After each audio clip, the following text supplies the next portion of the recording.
ఈ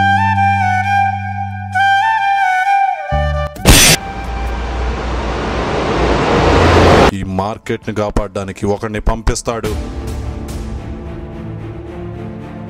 వాడు చావాలి, ఆ మార్కెట్ ల్యాండ్ నా సొంతం అవ్వాలి.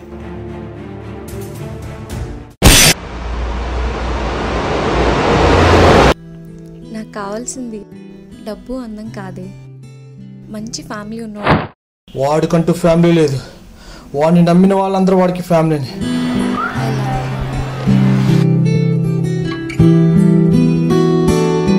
శైలు నాది, శైలుని టచ్ చేస్తే నా ఈగోని టచ్ చేసినట్టు.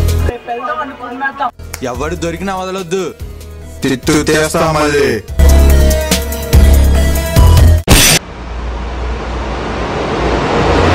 తినే ప్రతి మెతుకు మీద వాడి పేరు రాసి ఉంటది, కానీ ఈ భూమి మీద నీకు తినటానికి మెతుకులేముండవు.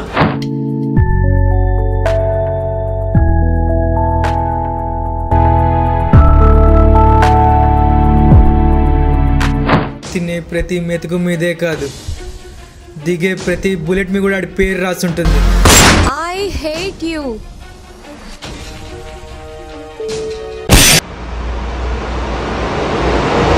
డబ్బుదేముందిరా, ఏ నోటు ఎప్పుడు బ్యాన్ చేస్తుందో గవర్నమెంట్కే తెలియదు. ఇప్పుడు రండిరా చూసుకుందాం.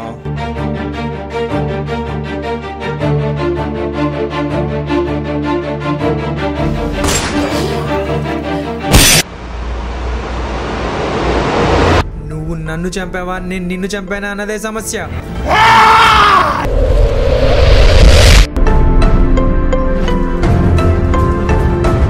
ఎవరా వాడు?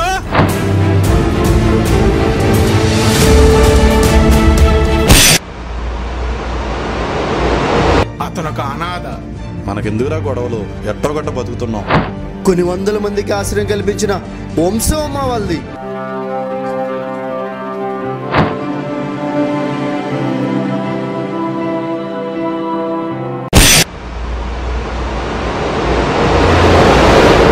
వారసత్వం అంటే ఆస్తులు పంచుకోవడం మాత్రమే కాదు సార్, అభిమానాలు పెంచుకోవడం కూడా.